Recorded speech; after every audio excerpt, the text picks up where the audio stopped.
My name is Stephen King. I've written several motion pictures, but I want to tell you about a movie called Maximum Overdrive, which is the first one I've directed. Wow. You're in the middle of the road, jackass! Can you tell me where cornbread is? Turkey!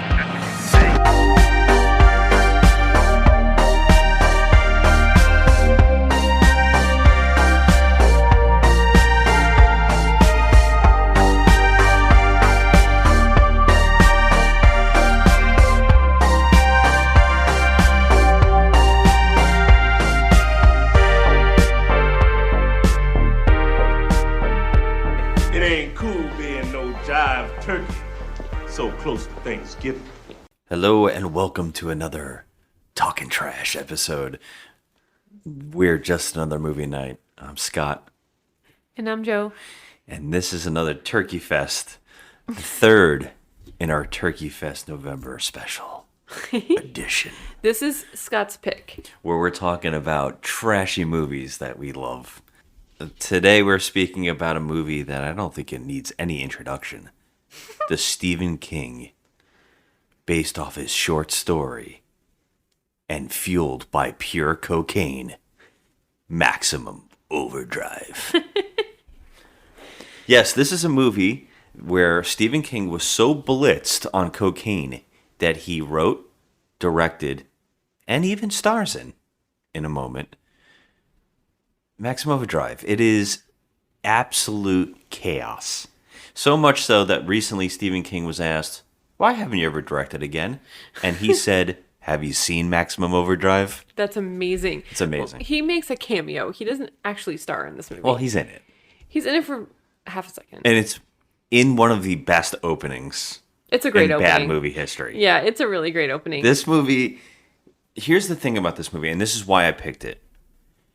This movie is surrounded by amazing stuff that should be fantastic.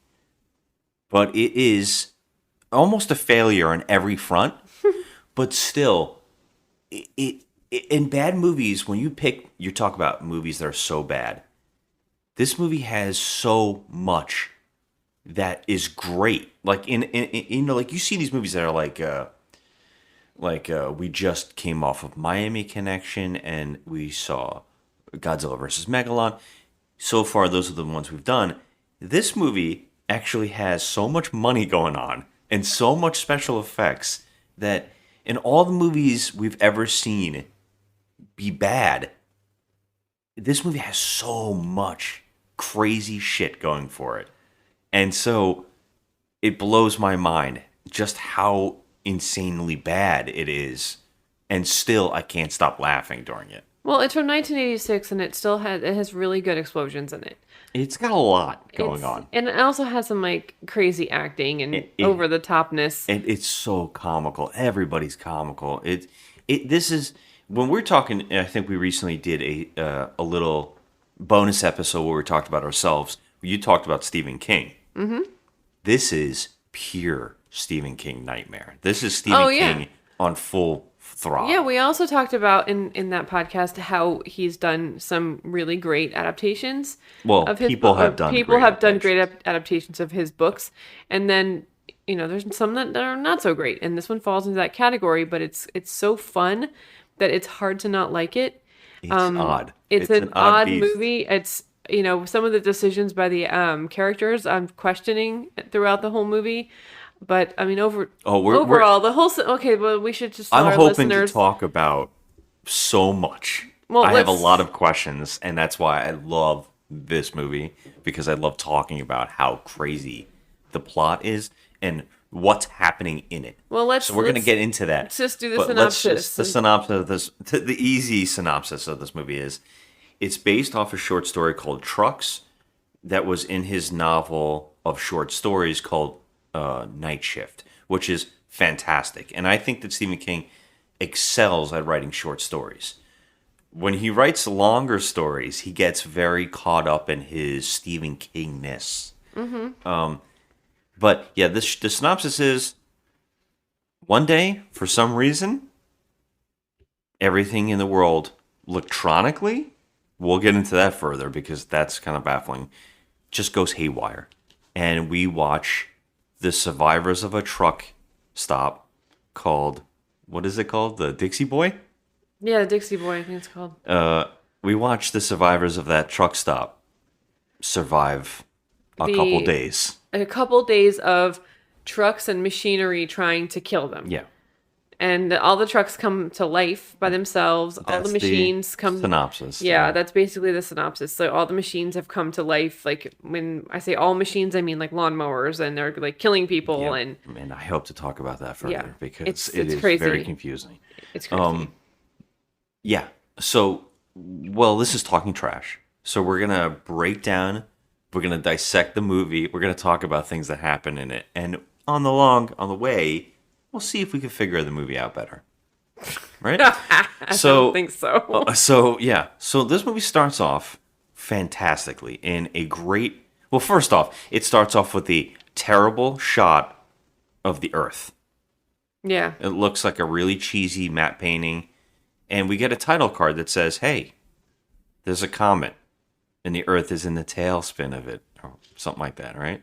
And I don't know. It affects the planet for 7 days, Yeah, and it said 7 days in certain amount of hours and minutes. 8 days, and was then it 8? Yeah, and so like it hovers in the atmosphere, and it's affecting the machinery and the electronics. If I'm wrong, I don't know if I'm wrong here, but I believe the day that this happens is June 19th, which is a running theme with Stephen King.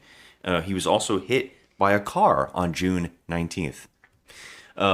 I did not know that. Yeah, in real life. He's had an obsession with the number 19 in all of his novels, which makes it even creepier that he was hit by a car that day. So yeah, so this movie starts off with this title card, we get this whole thing, and then we get this great montage of things going wrong. We see Stephen King go up to a ATM, which actually says something funny like Money Boy 1 or Money Boy 2. I don't know why it says that.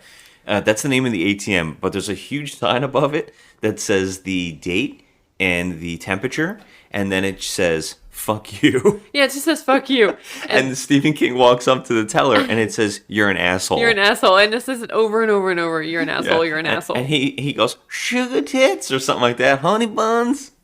This called me an asshole. He doesn't say sugar tits. Some close. He says honey buns. So super Stephen King. Honey, come on over here, sugar buns. This machine just called me an asshole. This is what I'm getting at here. Oh my god. So yeah, this machine just called me an asshole. Yeah. And he does that whole Stephen King face.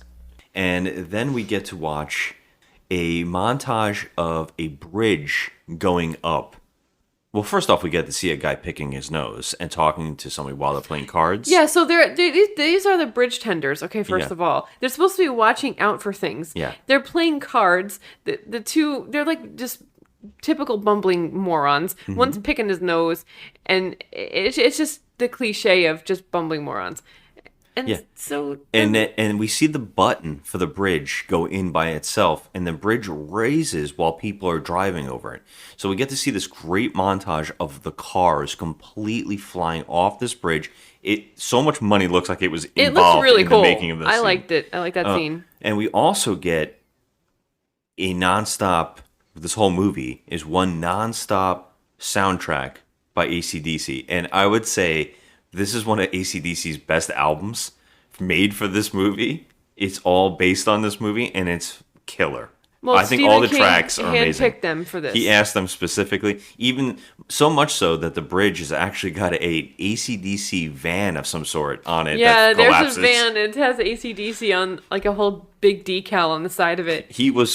Stephen King was so fueled in this movie by Coke that this is the perfect soundtrack to bring forth his vision. I feel like you need this soundtrack for this movie. Without a doubt, it's just almost goes with it. one of the highlights. It's so pumping and it's such a jamming tune. Like the whole movie's full of these great tunes, and it's like it just kind of makes every scene better. Yeah.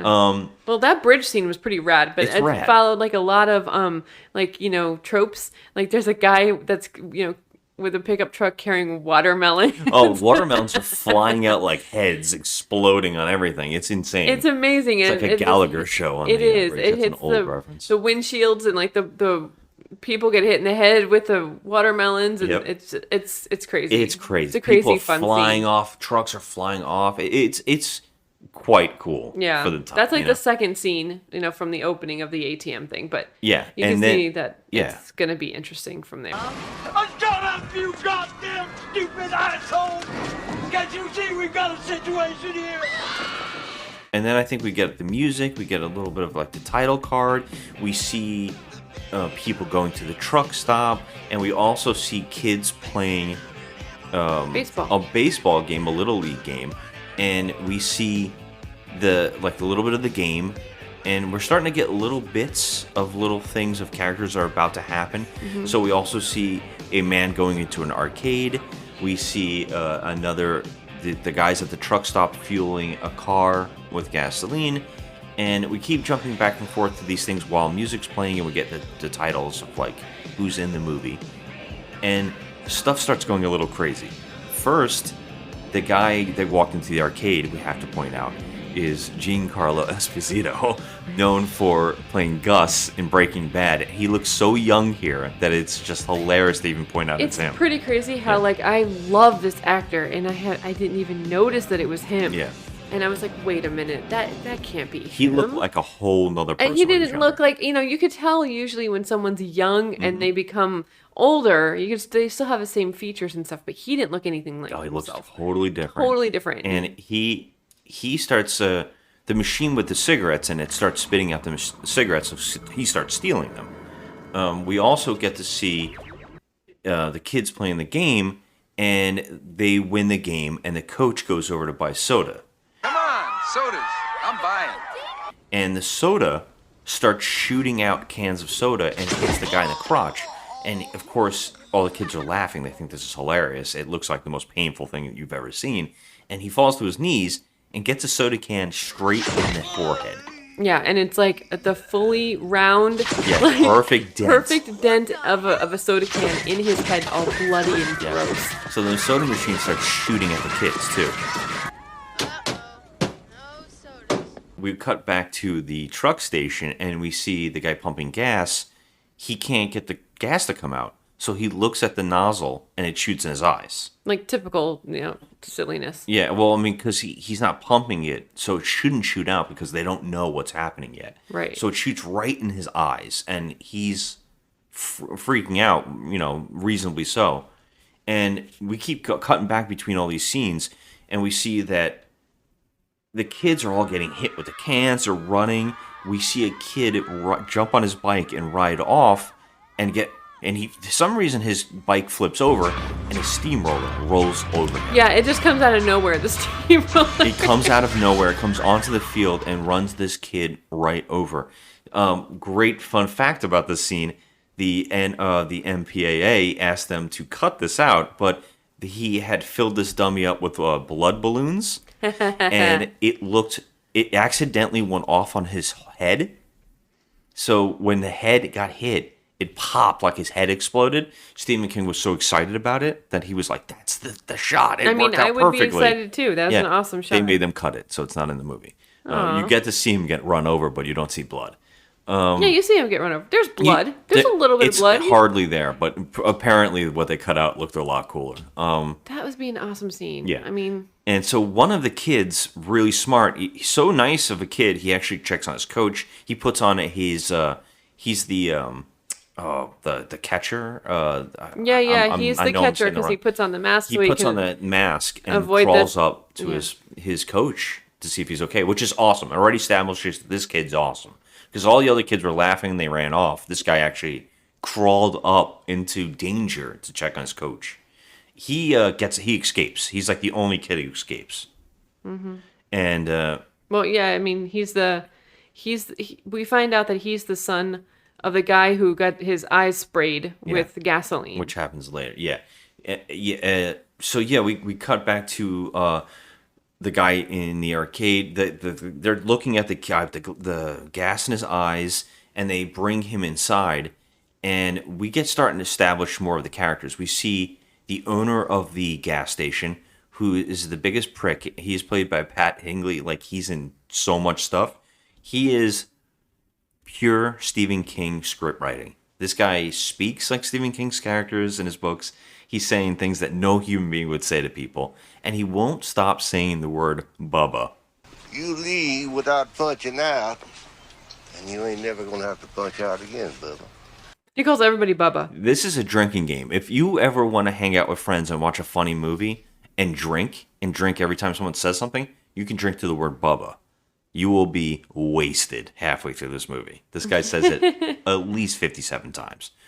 So yeah, he's a real jerk, and he is yelling out at his cook, who happens to be Emilio Estevez. And he's forcing Emilio Estevez's character to work 9 hours and only get paid for 8.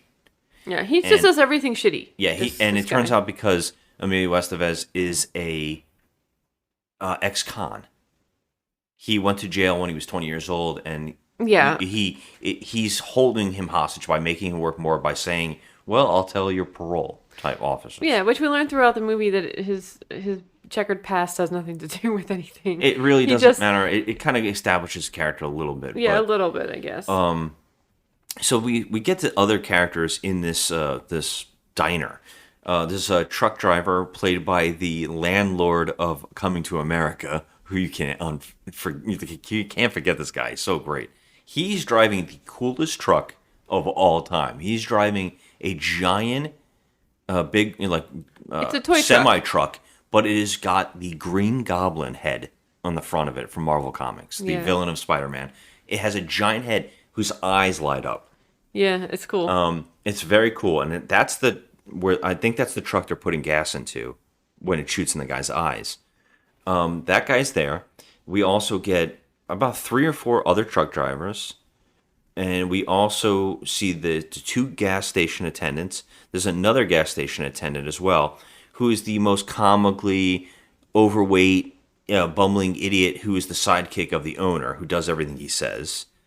And we get a waitress, and she is, because Emilio Estevez is getting reamed down, he's the cook. She's trying to cook for the guests at the diner while also being the waitress. And they're yelling at her, and just then it turns out that there's an electric knife next to her, and it turns toward her and starts on her arm and cuts her.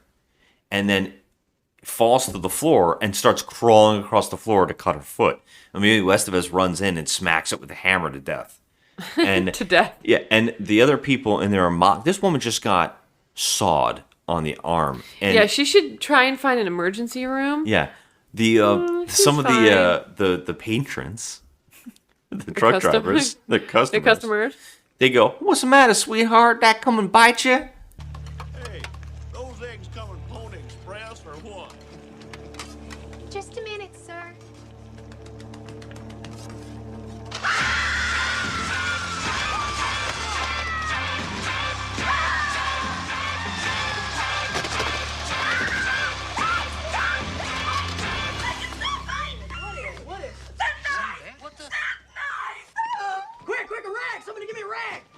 Hey, that knife go rabbit on you, sweet thing. Well, it turned itself on and it bit me. Yeah, they were so, ridiculous about it. Just fucking ridiculous. At the same time this is happening, the guy is stealing all the cigarettes in the arcade starts seeing all the arcade machines go absolutely crazy, and he can't help himself, but he has to look into one of the arcade machines as it explodes on him. And I don't know if this is true, but there's a famous mythological arcade machine that supposedly was put in by the government, and a lot of people believe it existed. Blanking on the name right now, but I think that's the arcade machine that's supposed to be in this room. And it explodes on him, and he starts getting electrocuted by the pixels in the arcade's pictures shooting out at him, or some sort. Let's go with that. And he gets fried and thrown across the room. Yeah. They're like, first off, they got the gas guy in the eyes, and he's in the back room and they're trying to wash his eyes out. They have this woman who just got sawed up, and now they're like, what the hell is going on in the arcade now? So they go in there and they find the dead guy in the corner. He's dead. And they're like, well, this shit You know, this is some wild stuff. They still don't really know what's happening at this point. It's just no things clue. are going crazy. Yeah. And at that time, we find out, we cut to new characters. And we cut to a husband and wife who are just married, driving in their car. Yardley Smith is the woman who plays Lisa Simpson on The Simpsons. She is 110% the most annoying character you can imagine in this movie. We gotta get some gas. That's good, because I got to go to the ladies. Can I come in and watch? No, you can't not come in and watch. Ouch. And I also read that she's the actress Yardley Smith is completely embarrassed by this film. Oh, everybody is, I'm assuming. So her and her husband are driving, and they come upon a gas station where there's a dead body. The husband gets out of the car to investigate. Curtis? Is he dead? A giant truck comes out of nowhere and attacks him. And he escapes with his life, and his wife is screaming. She never stops screaming. She screams through the whole movie, which, I mean, some of the scenes are warranted that she screams, because I would be terrified too. Yeah, but she's also annoying, and so not only is she screaming, but she's also, like, henpecking him constantly. Yeah. So she's like, and it's in the Lisa Simpson voice, so it is times 20. Yeah, but with, like, a southern, like, twang. Yeah, she's also putting an accent on it.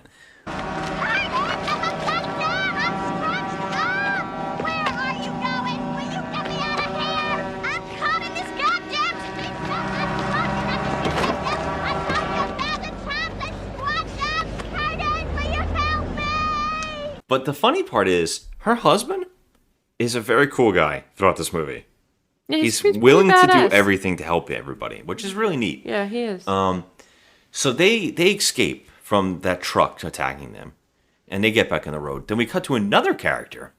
We find another character who is a salesman driving with a younger woman who's dressed like Diane Keaton if she was dressing like Indiana Jones. I like that. Yeah. And but she's a hitchhiker. She's just trying to make her way down to Florida. Yeah. Another in North Carolina. Yes. So she's just trying to hitchhike her way down to Florida. She's trying to listen to the radio as the guy driving the car who picked her up, apparently, is trying to grope her while he's driving. And he's putting his hand on her thigh and her leg. And she's trying to listen to the radio, which we get a little bit of what's going on. They're telling us, stay away from all of electronics. Something is going on. People are dying. Stay locked in a room that you're safe in. Stuff like that. And it's all messing up. And she's trying to hear it, but he can't stop talking to her. Yeah, he's like groping on her leg and stuff. And which is funny about all this is that he's a Bible salesman. Yes, he's obnoxious. He's chewing on everything. He's the actor in The Last Dragon. All of these people are like all bad movie all-stars. Okay, first of all, don't ever say that The Last Dragon is a bad movie, because The Last Dragon is a great movie. I guess I shouldn't say that. I should say B, like, so bad they're good, because like Last Dragon's awesome. He's hilarious in it. He plays an asshole in that too. Eddie Arcadian he plays. Yeah. And I like that actor. All these guys are very familiar in all these different ways, and they're usually all from these bad movies that you like. Like some, piece of crap from the 80s. Except Emilio. Exactly. He was in everything amazing in the freaking 80s. Yeah. He really was. Best career in the 80s of every actor in this movie. Yeah. Like, all these people are like one hits, but... True. Yeah, but not him. But go ahead. No, yeah. So, yeah, we cut to him and her, and they come upon the gas station, right? She starts yelling at him, stop touching me. She's got great one-liners. She says all this stuff like, I'm going to...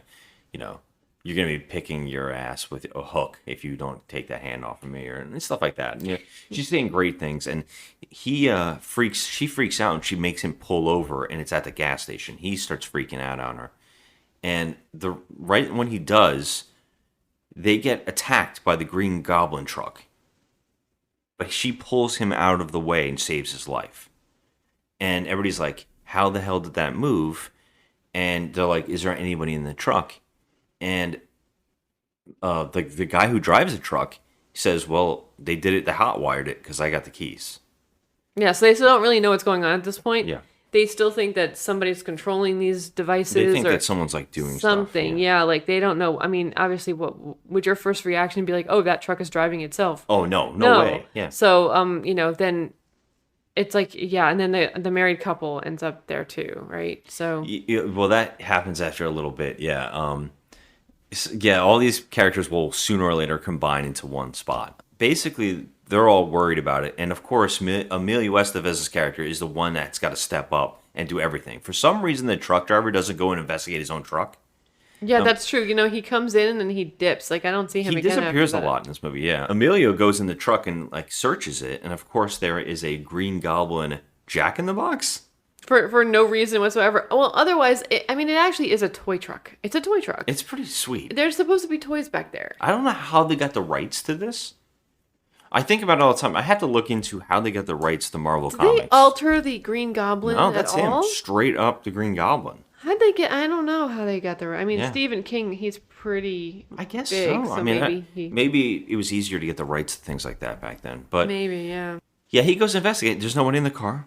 But then things get even nuts because the guy who got the gasoline sprayed in his face, he wants to leave because he's worried about his son, who was at Little League. The Little League baseball So it turns out kid. that's also the kid that's escaped the Little League and he's on a bike.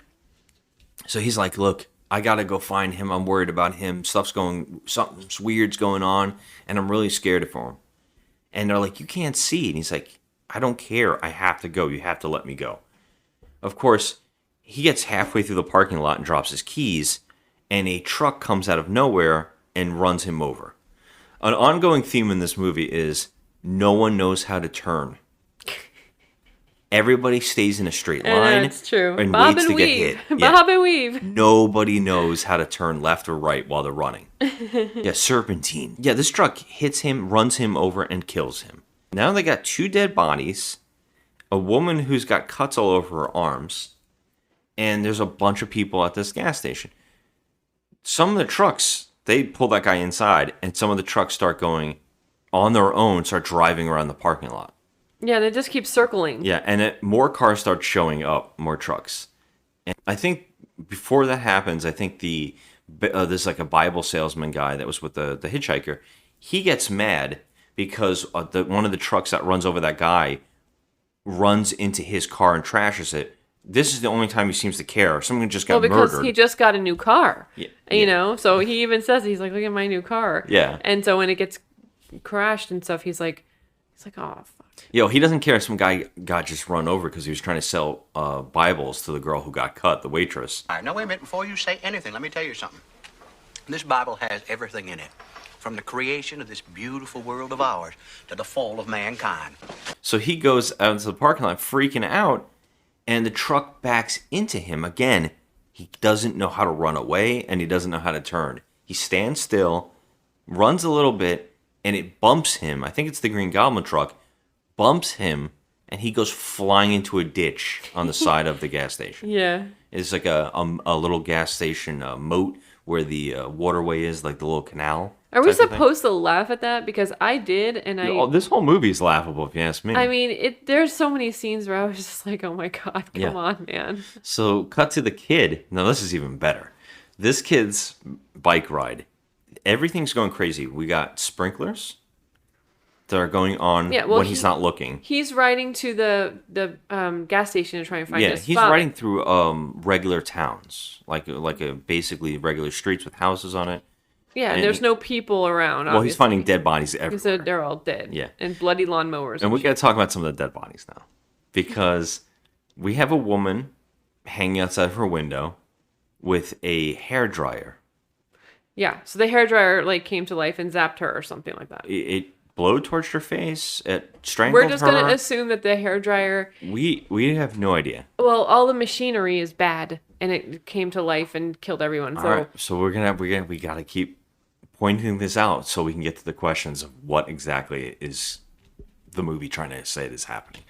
Because we also get a toy cop car shoved into a dog's mouth. Yeah, that seemed random. And it's like, I mean, it's like a remote control car. So it's like a little toy car. They're saying it drove itself down a dog's throat. Yeah, I don't understand how that would have happened. I feel like it killed the dog. Okay, they have to go through all of the like, you know, people, all the whole list. So they go through a child that they killed, they go to a dog, and then like a whole bunch of other randoms. Yeah, this is like coming up with the craziest ideas and saying, "Oh, what could we do here? Oh, we got to have this." Yeah. I'm trying to think of some of the other ones because there's so many little funny shots of things. The sprinklers are going on when he's not looking. They're going off when he looks at them. It's like everything's just fucking with him on his ride to the gas station. There's a bloody ice cream truck driving around by itself looking for him, and he hides. And of course, he hides right next to a lawnmower, which is also covered in blood, and it chases him, and he rides off. And he gets to the highway, which is also where the married couple had just been driving, and they see a lot of trucks heading back to a different direction. They're like, where are they all going? They're running away. Where are they heading? And then they get chased by a big semi-truck. And there's no way the semi-truck doesn't kill them. Yes, and it's very funny because it's one semi-truck out of a whole entire line of semi-trucks going the opposite direction, too. So it's like, okay, this one truck just wants them dead. Yeah. It was bizarre. So, yeah, it chases them. They manage to fend it off, and it catches on fire somehow and goes off the side of the road and explodes. But it was already a film flub. Yeah, it was already on fire before it hit the ditch. Yeah. So I was like, okay, well, I didn't know how else they would want to do that scene. It was probably hard, but the explosions in this movie are pretty rad. Oh, it's still cool. And the fact that they got this many trucks with no drivers, they did a lot of fun stuff. Oh, there was like a little guy hiding underneath the floorboards or whatever, driving the truck. Yeah. I mean, it still looked really cool in some scenes. And there was, like I said, the explosions and the stunt scenes were pretty good. I even love the dead stuff. Like we were just talking about all the stuff with the weird deaths with all the characters when he's driving with the bicycle going through the streets. Oh yeah, it just is fun. When I was a kid, I was like, "This is so much fun." They would just come up with these creative, weird ideas. Yeah, like some dude was like wearing a Walkman and his ears were bleeding. I knew it. And he was like sitting outside on the porch swing and his ears were bleeding and his Walkman earphones were still on. They constantly keep showing. There was another Walkman that was covered in blood. But it was not on the head of somebody. It was in the grass. No, it made you kind of think that like maybe it made someone's head explode. Yeah, I think the tape itself looked like it was flung out, and it was like the tape holder was bloody. Yeah, so I didn't know what. There's things, and you're like, what is happening? There was no point. There was no rhyme or reason to that particular thing. I think they just wanted to show you all of the electronics that were killing people. Yeah. So, and so then, where are we? We're at the married couple. Well, the married couple got away, and we see that the kid on the bike has gotten the road. He sees the fiery wreck off the road, and he's like, whoa. Yeah. And just then, a airplane flies by playing, that funny, that perfect music that you've heard, that symphony music where it's like, dun, dun, dun, dun, dun, dun, dun, it's chasing him. Oh, yeah. And he goes, oh, crap. He gets on his bike again and rides off. We never see that plane ever again. Nope. Which, that plane could take everybody out. We'll talk about that too later. So it's like a bomber or a fighter jet. No, it was just a seat. It was just a seat landing plane. It was like a 6-seater. Yeah. Oh, okay. So he rides off on his bike. The married couple, when they got like off the road from the semi truck, were right next to a sign for the gas station in the movie. So they go to it. They said, let's go there. There's going to be other people. When they get there, they see there's a giant truck circle formed speeding around the gas station. Yeah, they're just like circling like sharks. Yeah. The trucks are circling the gas station like sharks. It's crazy. The husband's first instinct is, we should go to that gas station. And she's like, what are you, crazy? And now I'm actually with her on this one. Well, she's like, how are you going to get through there? They're circling. Like, how are you going to, get through? He says there's a break in it. But my thought is, no fucking way. If I see semi-trucks circling a gas station, I don't think I'm going in there. No, I definitely would have kept driving. Yeah, I would have gone somewhere else. They were a little wrecked at that point, Like they had the truck following them and ramming the back of their car, and they were. I mean, she was screaming her head off the whole time. They have they're stressed out. He says it makes it work in the scene. He says, we're safer inside there than keep going around on these streets getting attacked. I mean, he's kind of right about that. He's kind of right, but he's really testing fate. Because he says he's going to drive through a gap in the trucks. And she says, well, I guess you're right, so let's do it. He speeds up. Emilio Estevez and all the people inside say, look at these crazy people. They're going to come in here. So Emilio Estevez gets ready to go outside to save these people if they get through. They not only get through, they get smashed, rear-ended, and the car flips over and over. And they don't die. Shockingly. No, because all you can hear is Yardley Smith just screaming her head off. And then they're saying, Emilio Estevez and the hitchhiker girl, who have started friending out a little bit, they go out there to save those people. And Yardley Smith won't shut the fuck up. She's like, where's my husband? Who are you? Get the hell away. They're trying to save her. And she's just like berating them. Up. Yeah. The girl's got like a razor blade in her boot, the hitchhiker, and she gives it to Emilio, and he cuts off her seatbelt, and they save these people. At that same time, we see that the kid on the bike has gotten there. Yeah, but he can't get through either because the trucks are circling. And there's a sewer that has like a grate on it. He can't open it. He can't get in. And he's staring at them. He's like, crap. He just like kind of sits there defeated, and we wait for him to find a way to get through. Yeah. Which we know he will, but he doesn't know about his father yet. Yeah. So now we got all the groups of people together in this one area.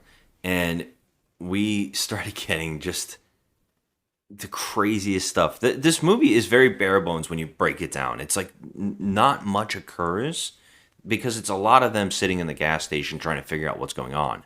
And we start getting little tidbits. One of the guys, the owner of the gas station, turns out he has a secret bunker full of weaponry. Yeah, the guy that's crazy that he just calls everybody Bubba. He talks like this and Bubba and Bubba. Yeah. That's all he does throughout the whole movie. All right, Bubba, to give it up your home sick. And he has like an arsenal in his basement of just like assault rifles and rocket launchers. And well, yeah, the reason we find that out is he pulls his rocket launcher out and shoots one of the trucks.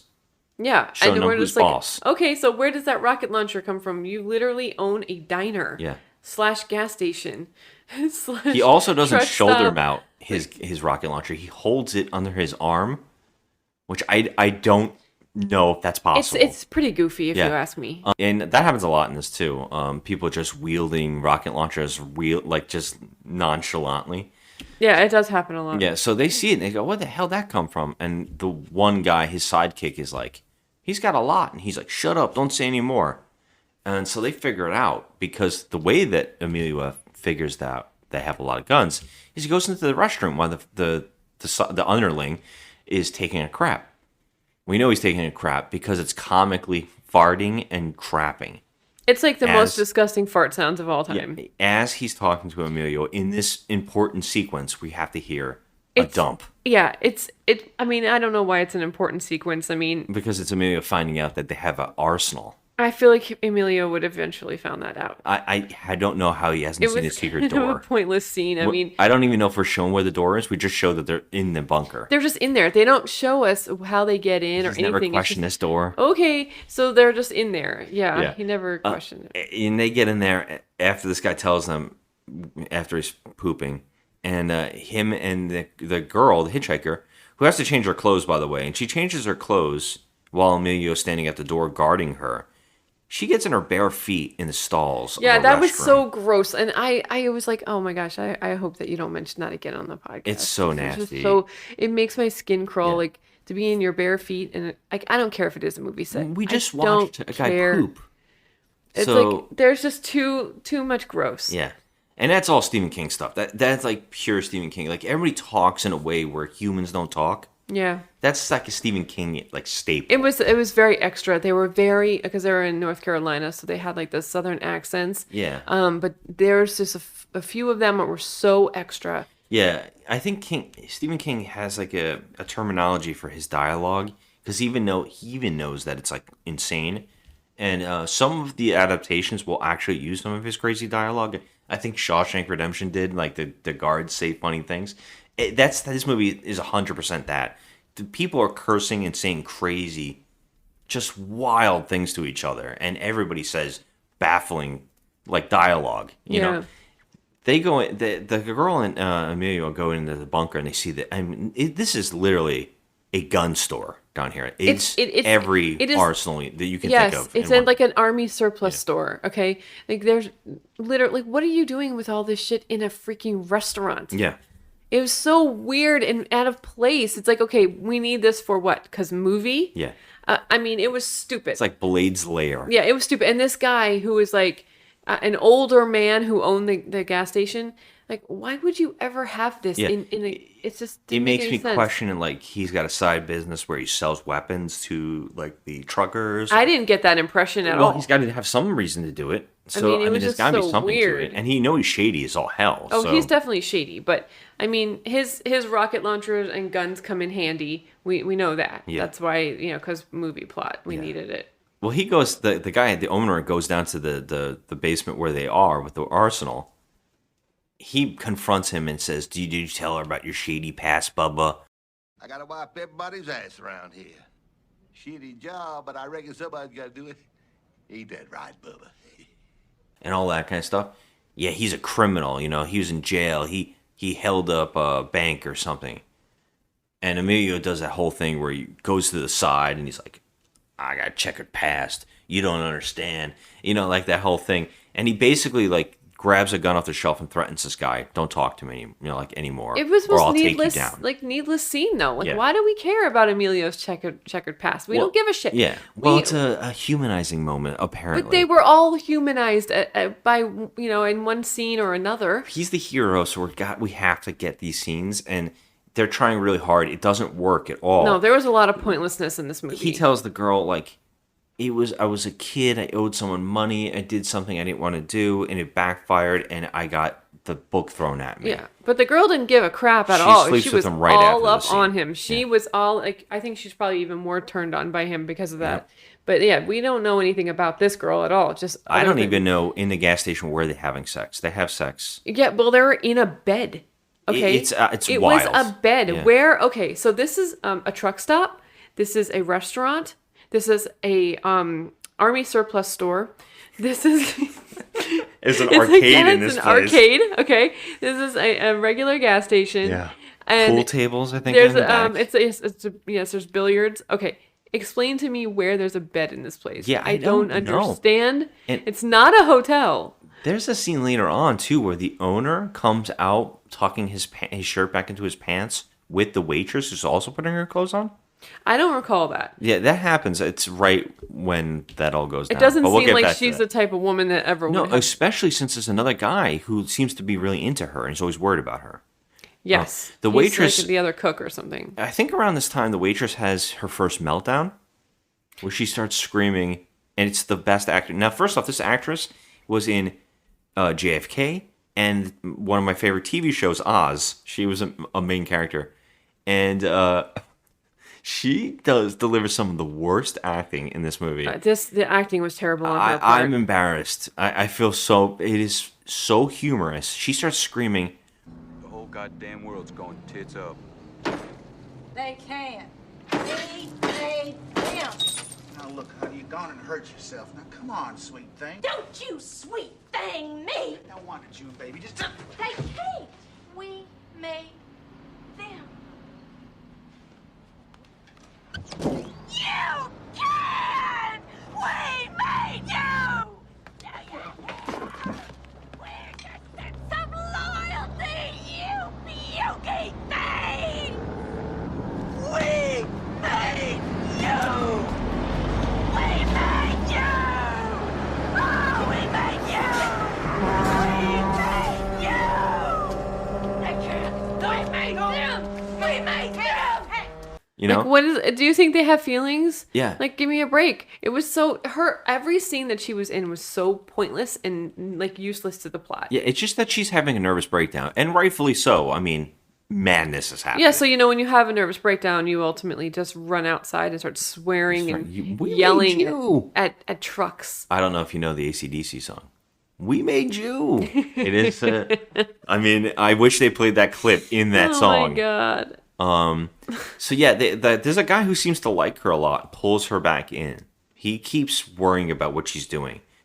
he's not really like established enough. That character. There's a couple other truck drivers that aren't. There is one who gets lines, and he's actually an actor from Deadwood. We know him from other things, but he also isn't established very well.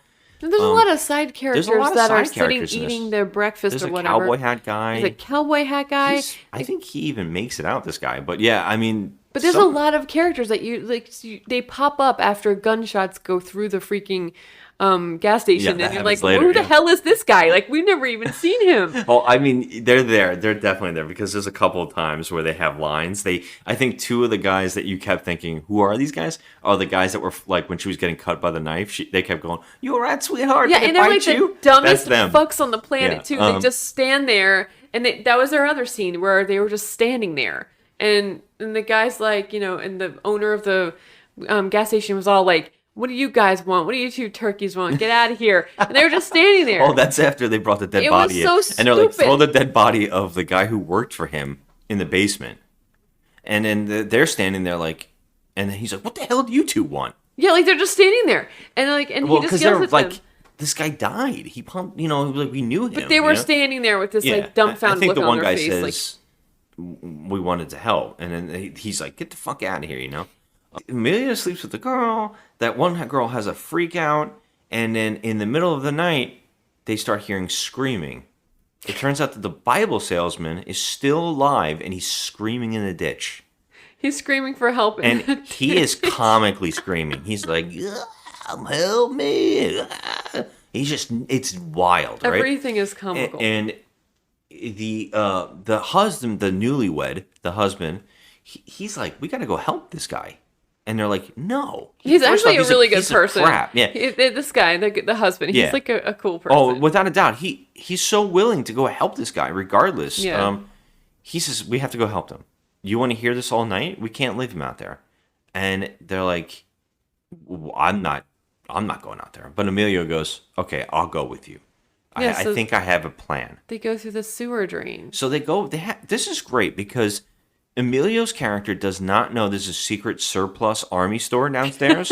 He just never looked at that door. He's never seen it. But what he does know about is in the bathroom place, there is a sewer system. Okay, we don't know if this is the bathroom. First of all, it says Bubba's personal shower on the door. It does? Yes, you didn't notice that? I didn't notice that. Oh my God. That's even grosser. Yes, so it is okay, first of all, it is a bathroom, right? Uh-huh. But the door on the outside, the one that's right next to the guy taking a crap, it says Bubba's personal shower.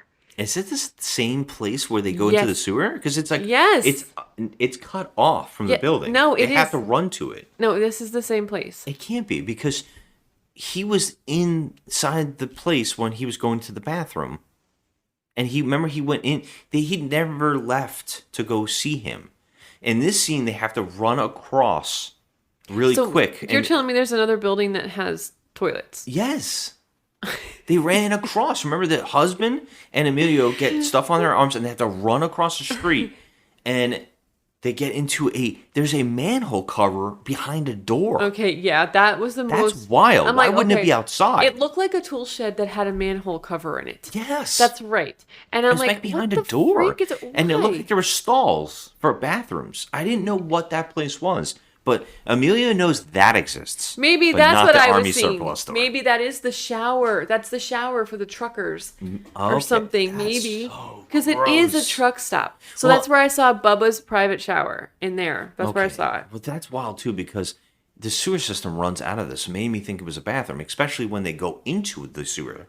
It is pure shit water. Yeah. It is brown shit water. And it's rats and like Emilio gets water in his mouth. Oh, it's so funny. So the gross. husband is cracking me up in the scene, the actor, because he keeps saying funny things like... Yeah, he's like, how's that taste? Yeah, how's that taste? It goes in Emilio's mouth. And like, first of all, that shit water actually did go in his mouth. Yeah. And I don't care if it's probably, fake yeah, or it's probably chocolate or whatever it is, but that's freaking gross. They're still in There's in rats, shoes. too. There's rats. They're in their clothes wading through that nasty water. I'm like, first of all, there's no amount of money you could pay me for that shit. That's gross.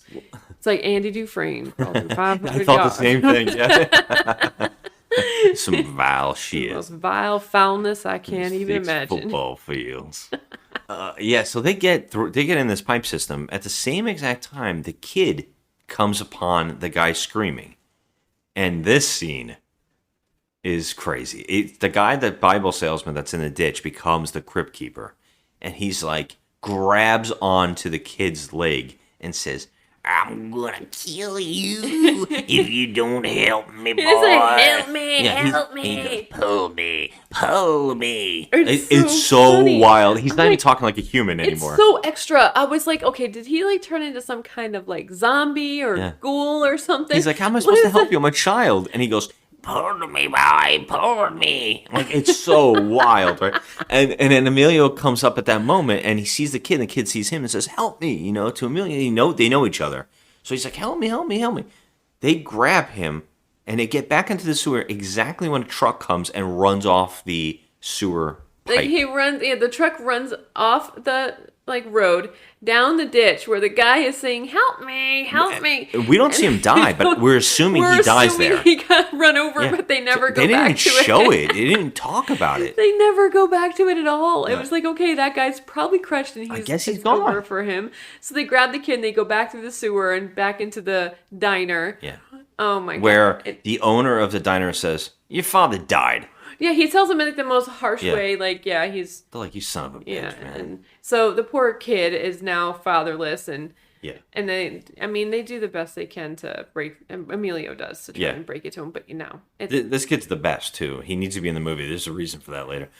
So so basically now we're just getting these people trying to survive, but the trucks are starting to stop, and it becomes morning.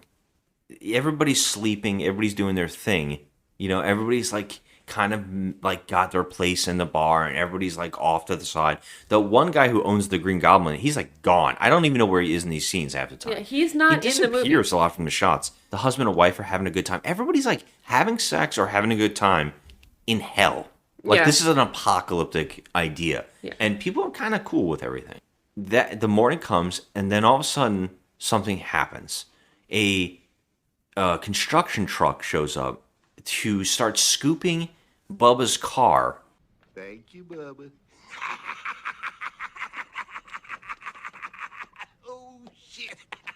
The owner of this truck stop, his car into the front of the diner, and he runs out. This is where he comes out tucking his shirt back in. He looks like these two have had sex in the back, the waitress and him. Or maybe it's he just very woke odd. up. Maybe but she comes from back there too. He's like, you son bitch boy, Bubba, I'm gonna get you. All right, and he grabs his rocket launcher again, and another truck shows up. Now, this is a flatbed, a flatbed army truck with just a steering wheel and a turret. Yeah, there's like a turret on this thing. There's like a machine gun turret on top of this flatbed truck thing.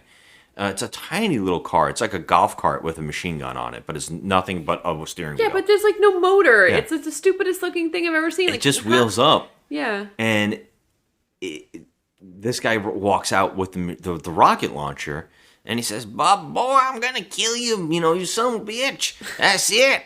And he shoots the rocket launcher into the construction truck and blows it up. You want a war? You got one. Hey, man, I wouldn't do that. Shut up, Bubba. And that's when the turret starts unloading onto the turret diner. took that very personally. He took it very personally. And so he kills unloading. He instantly kills the truck stop owner. Thank God. Thank God, because we're sick of him. He's terrible. He's such a prick character.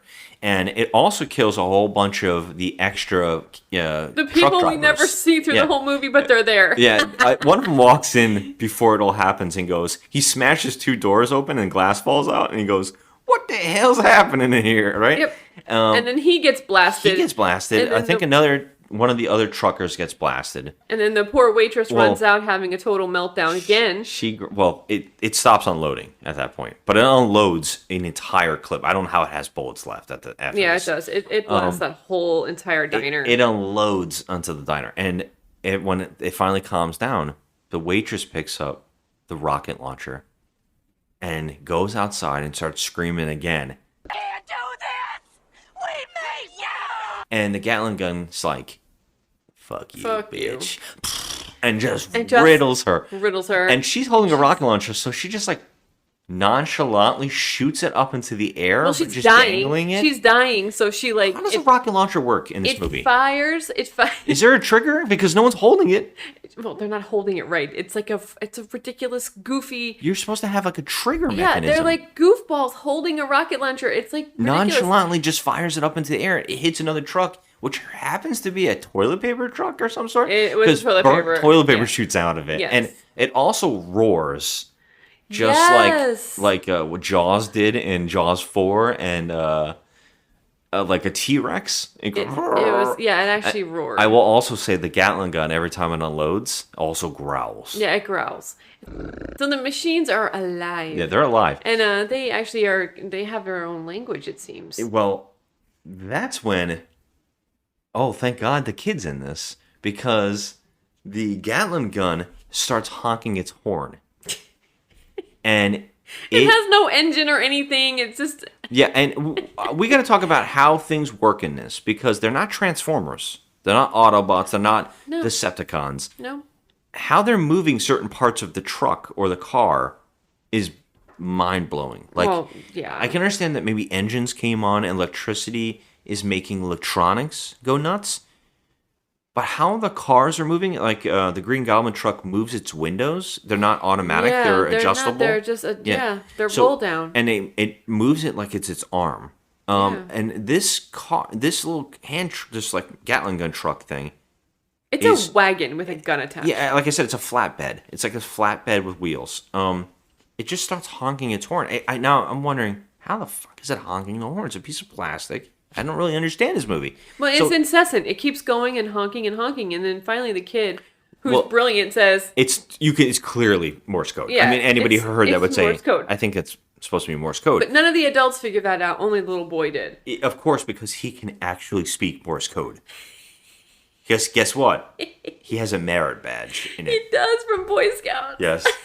So give me a piece of paper. Funny as hell. This kid actor is amazing. Now, you can clearly tell that maybe a lot of actors in this are probably also cocaine, like high as hell. It was the 80s. Everybody must have been blitzed. I know for a fact that King was really bad while making this.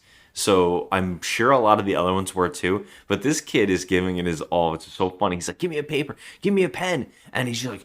He's doing such great acting. He's like, give me the pen. And someone hands it to him. And he starts scribbling down. He knows what he's doing. He knows what he's doing.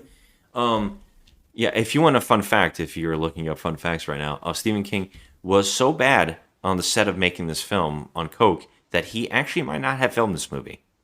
It might actually have been George Romero. Well, that's what they say. Yeah, yes. I did see that. A lot of people have pointed out a lot of the shots in this movie are Romero shots, the way he uses the camera.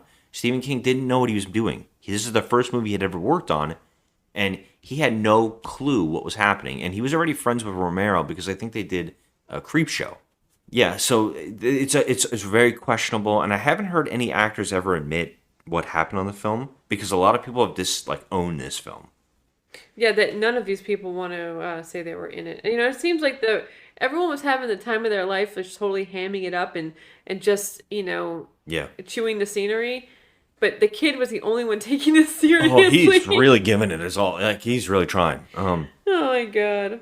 And also, I could not stop staring at the main actress, who is the hitchhiker.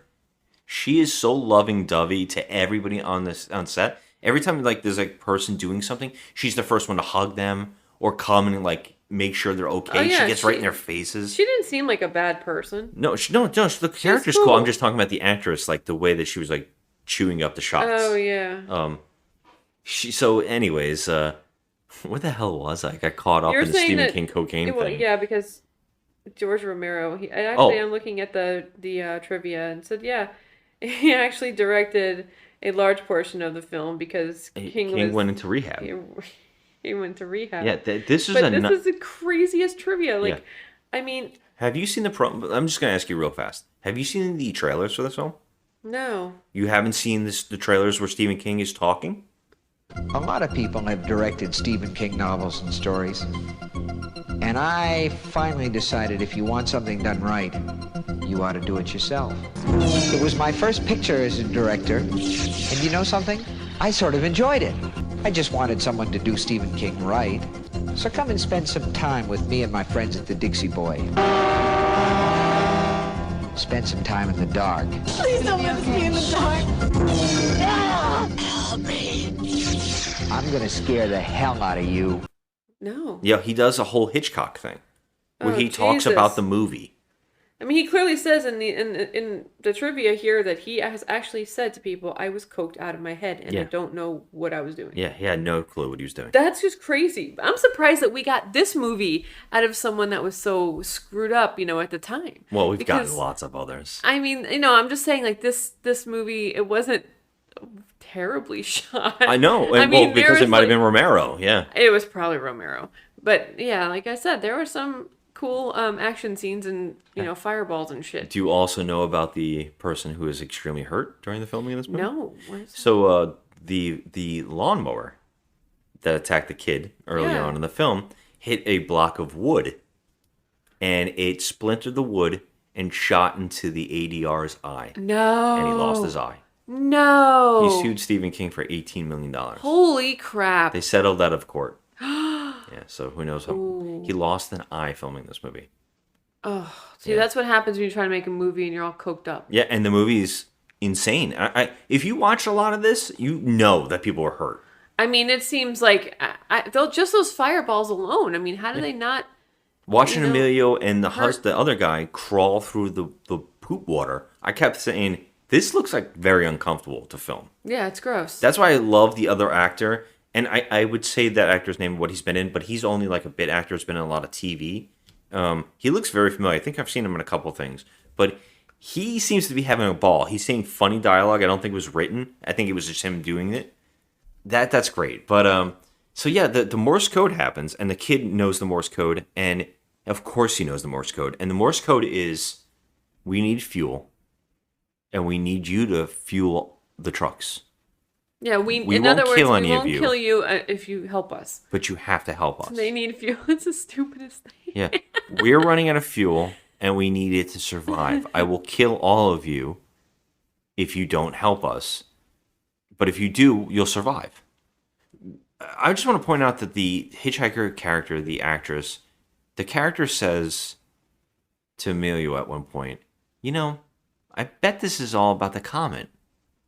Yeah. And if it goes by, I think we'll be fine afterwards. So all we have to do is wait 7 days. Oh, yeah. That's just something that you come up with. She came up with that. Now, I'm sure that NASA and all the scientists didn't come up with that, but she came up with it. She knew this. Yeah, so she just has to wait 7 days, 7 more days, and then it'll all be over. Yeah, I wanted to point that out because of the plot going forward.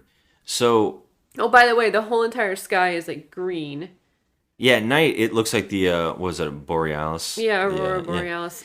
And that we also see that in the opening when the Earth starts getting engulfed in that green mist. Yeah. That apparently is whatever. And the Green Goblin truck is the boss here. Emilio says, well, I'm going to do it. I'm going to fuel them. And they're like, no, don't give it to them. It'll be like giving it to the Nazis. Right? And he's like, you know what? That truck out there with the machine gun, I'm not scared of the bigger trucks. They're the bosses. They're the heavyweights. But that truck right there, all he has to do is call in a plane to drop napalm on us. Mm-hmm. Wow. That's true. Okay. Yeah, that is true, actually. And it's like insane. But these trucks want gas. And he's like, you know what? I'll give it to them because they could kill us really quick. Right. So let's play along in their game. So he's like, they're standing out in the blazing heat. Yeah, this is a huge montage from here on. A huge montage about how they're filling up all the big trucks with gas. Now, these are the trucks that were actually leaving town, which is impressive. Right? Yeah, that was weird. They were leaving town, right? Yeah, they were leaving town, so now they're back. Yeah. Okay, great. So, because they need gas. So, okay. So that's the thing. Can we just point out, before the montage starts, Emilio walks over to the Green Goblin, and he gets close to him, and he says, all right, you bastard. Tell all your friends main line's open. I got the best shit on the East Coast, practically uncut.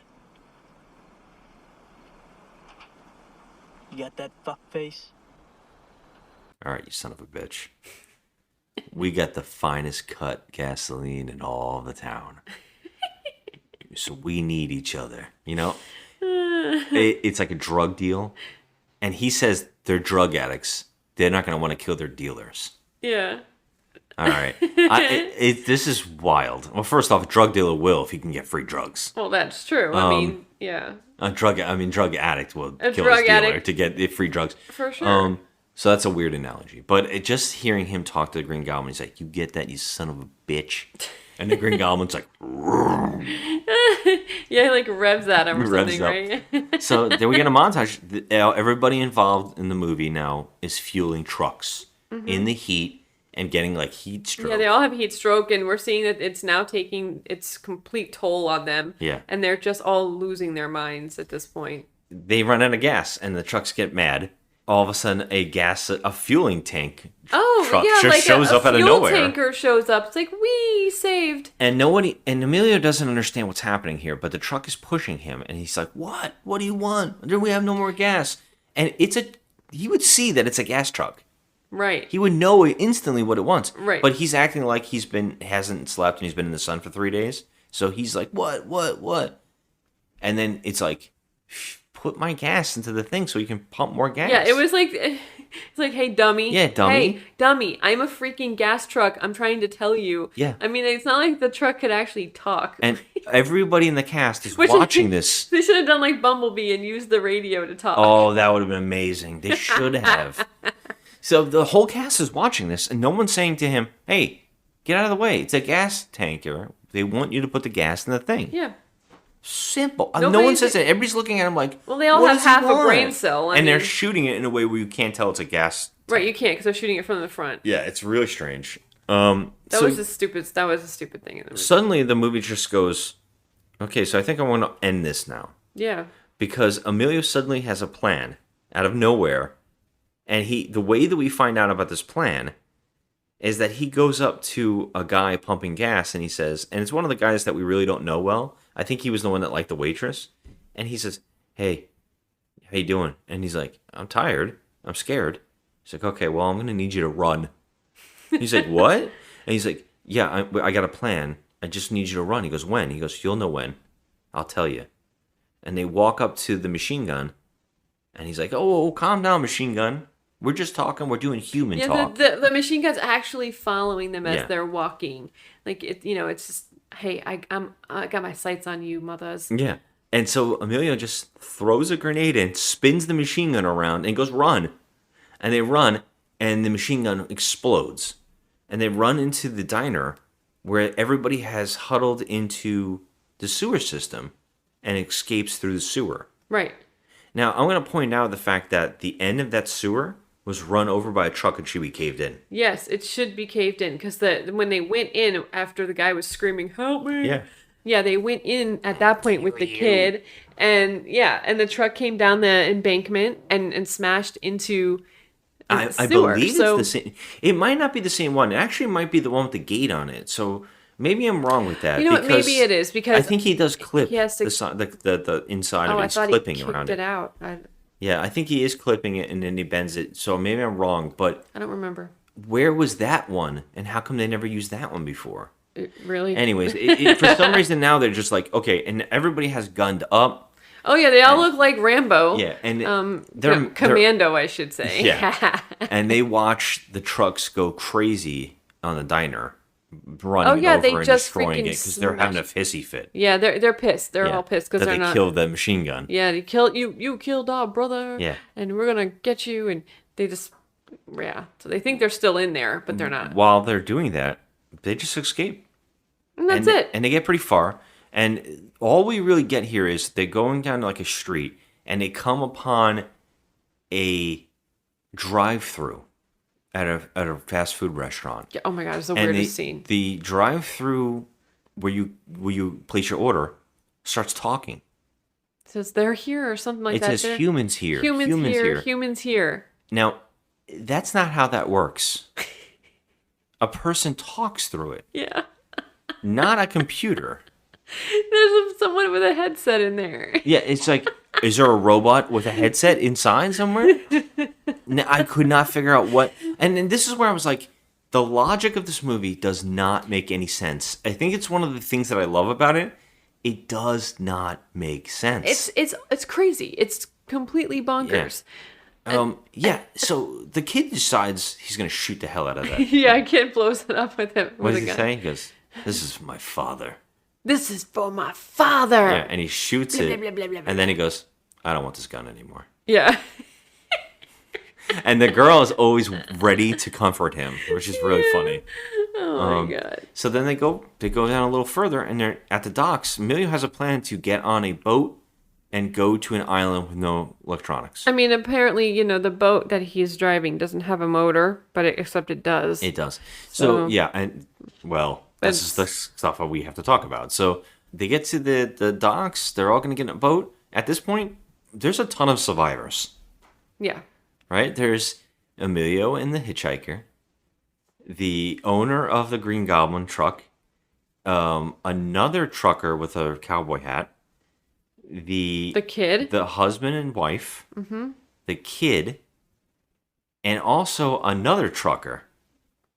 Those are the people that were in the diner that only popped up when something crazy happened. Oh, yeah. Like they didn't have any real dialogue. They were just there. Oh, and the guy who is and the fat the underling, he's also with them. The guy was pooping. That's right. And also the guy who liked the waitress.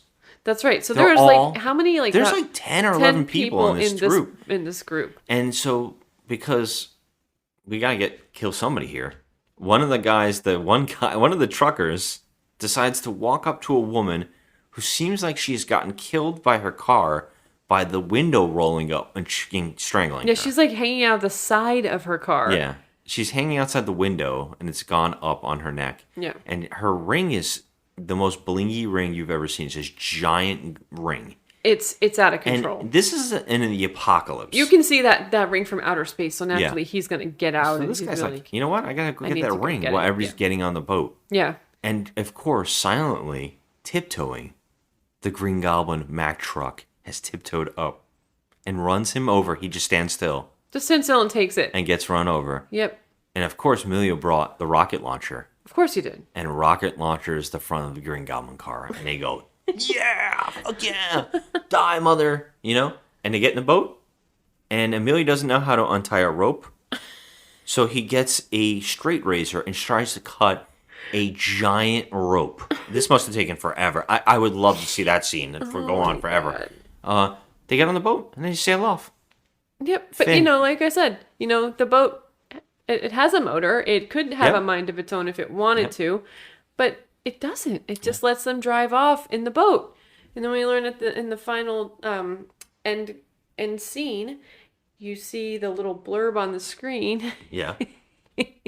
It says, and then there was a UFO that was found. Russia killed a UFO hiding in the comet? Yeah. So apparently they want us to believe that the comet had something to do with the machines coming alive, but really I guess they're trying to tell us it was aliens. This also goes to Romero with the Night of the Living Dead stuff because it's like kind of hidden in the background that there might have been some kind of UFO thing in those movies. Yeah. That's how I feel like Romero had a lot to do with this. I feel like it too. Because I'm sure King was like on the floor in some coked up stupor, and he's like, "All right, let me just take over this." And he probably didn't even know what to do with it. He was just like, "Let me just do this." Yeah. So they just wrapped it up. And they just wrapped it up, and so I guess they're trying to tell us with that blurb on the screen at the end that it was actually aliens doing all of this. It's aliens, but also something to do with the comet. Even the ending title card doesn't make much sense. It's basically like there was an alien ship, and the Russians blew it up. It says something about them having rockets on their satellite or something. Yeah, and it also doesn't go along with what the girl was saying, and what we were led to believe in the beginning was the 8 days thing. Yeah, so, and it said 7 days. It actually says that. Though. That's what bothers me. That's what bothers me They said too. They blew up the alien ship, but then 7 days later, it stopped. Yeah, so what? So what was it? The comet or the aliens? I don't know. It's wild. I really don't think they knew how to end this. I mean, so now let's talk about how does it affect machinery, because The husband and wife are driving a car. Yeah. It does not get taken over. It does not get taken over at Yeah. all. Only the radio does. Yeah. We see that a remote control cop car can go into a dog's mouth, but the ceiling fans in the diner don't fly off or kill anybody. Nothing. Everything doesn't want to kill everybody when it feels like it. The pumps can't pump themselves. Nope. It's only sprinklers. Matter of convenience. Aren't electronic. No, they're not electronic. They're not electronic. So how are they going on and off? Right. Unless it's a timer. They're saying. I don't think there was timers. No, because every time the sprinklers. kid turned around and looked, they stopped. Yeah, and it wasn't the sprinklers that we have now. It was the sprinklers in the 80s that were those. You took the hose and you put it into a socket that just had these nozzles that sprayed up in the air. Yeah. Oh, also it should be noted that the electric knife that came to life and slashed her arm, when Emilio hit it, there was batteries inside. And there was no cord attached. Did you notice that? I thought there was a cord. No, I didn't see a cord. But it's noted in the goofs as like, okay, you can see the batteries inside. Yeah, weird. So like, that's weird. And the whole movie does this too. It's like, what exactly is happening? Because why is it deciding what is being taken over? You at one point you were like, maybe it's everything that has to do with gasoline. Or like electricity or something. But then like the Walkman killed that person. Yeah, the Walkman, and that's a which is battery batteries. operated device. So like, what is so going on weird. here? So if Yeah. someone was using an electric toothbrush, It would have vibrated into their gums, which God, I would have loved to seen all that. But I mean, it's like you can't. They're soda not machine. doing it. Like a sewing machine. A soda machine shot sodas out. A soda machine. Like I'm just like, first of all, how is that? I guess it's because it's plugged in, but it's like, I don't know. But there is no mechanism to shoot soda out. No, it just drops sodas. It's supposed to just move like a little lever. Yeah, it just drops them downward. Falls. Yeah, but there's it's no actually, gun inside. There's no rocket. No, cannons. it was like a freaking t-shirt cannon in there, and it's like it was spitting them out at rapid fire. Yeah, the turret on this killer turret gun thing. Why is that shooting? That's not even hooked up to anything. No, it's not. That's just a gun, which also would make you question all the guns they find in the storage would be shooting at them. Right. That's the thing. The movie can't decide what devices it's going to use. Yeah. It breaks its own logic. It has nothing to follow logically, so it's like all over the place, which doesn't make any sense, which makes me laugh at it even more. And I think that's one of the things that make me enjoy how crazy it is. I mean, it's a crazy fun movie. I mean, overall, I don't know. I'm torn between a 5 and a 6. Oh, it's a straight 5. I mean, it's just because it's like maybe a higher 5 because there's so many comical moments in it. But yeah, I mean, it's a fun concept. They just they can't decide what they're choosing to come to life. Like, you didn't get this right at all. Did you think about this at all? Yeah. Like, these are battery operated things. If this is electricity thing, then that's one thing. Yeah. Or is it just, I mean, all devices? But it's not, like you said, because the cash register could come to life. Exactly. Or the freaking the ovens, or burn them out of there. The blenders in the diner, something. And if they're all, and also there's an airplane following the kid at one point.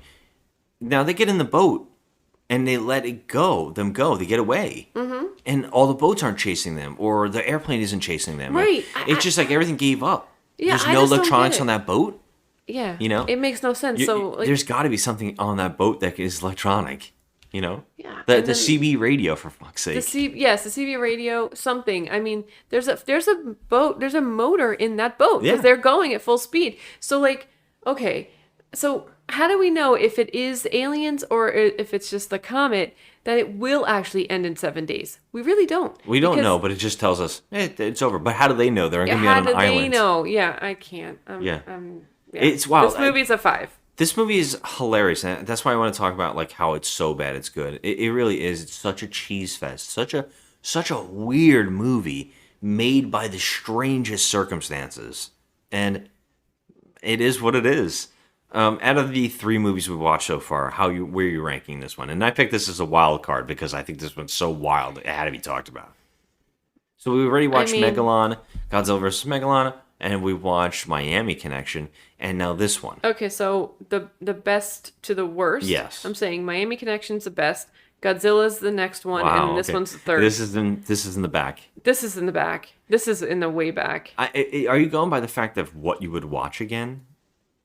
Yes. And that's your big I don't thing? know if I would have a good time watching this again. This is my second okay. viewing of this movie. I've only seen it one time before. Oh, wow. I didn't know that. And that's why I was like asking the whole time. I'm like, what? I don't remember this. Because I'm like, what is going on? I don't remember. But yeah, I would definitely not watch this movie again. Would you? Really? Wow. Yeah. So you don't even want this on so bad it's good. It's just bad? I really don't care much for it. Wow, okay. It's so goofy. It is. Oh, wow. So you just don't even like it at all. I really like goof, but I don't like this So why are you goof. giving it a 5? Why wouldn't you give it a 4? Because it wasn't the worst filmmaking I've ever seen, even though he was all drugged out of his mind. I mean, we've seen some shit filmmaking where it's just really barely watchable. Yeah. The filmmaking and the actors, they dialed it in, but they did the best they could with what they were given. I mean, look at the script. Look at the script. It was freaking ridiculous. Yeah. It was the most absurd thing. That's why I kind of want to put it on there, because we've seen bad, and this is fun still. I mean, it wasn't like we've seen bad acting, like the woman who does who's in pieces when she has that total scene where she's which I like, should've "You picked bastard!" That woman's acting is 5 times more superior than this woman freaking out in the diner when she's like screaming and she comes running out screaming, the waitress. And I'm just like, this woman's acting is just embarrassing. It's not even fun. It's like, at least the woman in Pieces, she went overboard, but it was amazingly like fun, and the way she came at it was so good. Yeah. This woman was just a just goofy. Yeah, that thing. I mean, I think I'm going to go with you, though. I think I agree with you. I think that this one is in last place right now. It is in last place. And I picked it as a wild card because it's one of those ones that I watched a lot as a kid, and I wanted to talk about because I think it's insane. Right. And it's kind of like fun insane. When people say, "What should I watch?" Like, "Oh, what's a good bad movie?" I'm like, this is one of those movies like you have to see this. It's insane. It doesn't make sense. It doesn't make sense. It's funny. It's also kind of fun.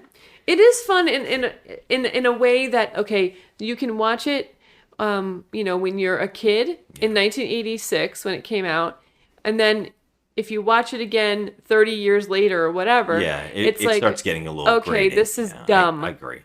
So like I'm definitely saying it's the lowest of the 3 right now. I'm going with you. You talked me. Yeah, I completely agree. I would watch the other 2 for 1,000 times. Yeah. Yeah, but I'm still going with a 5. I think this is rising up from so bad it's good. It feels like it's a 3 or 4, but it's fun. It feels like I'm a 4. jacking it up. But I'm giving it a 5 because to have a director that was so out of his mind, not knowing what the hell he's doing, and it still it still came out like a decent. It didn't look bad or grainy or shitty. Yeah. It was okay.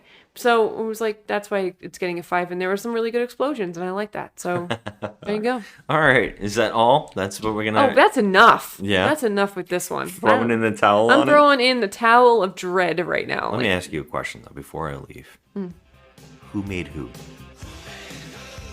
Who made who? Who? We made you. Wait, you made me? We made you. You son of a gun. Thanks for listening, everybody. Have a good one.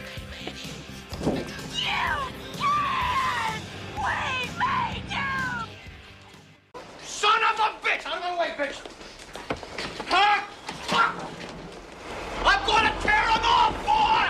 Where the hell are you going, you drunk son of a bitch? Get back inside, you idiot!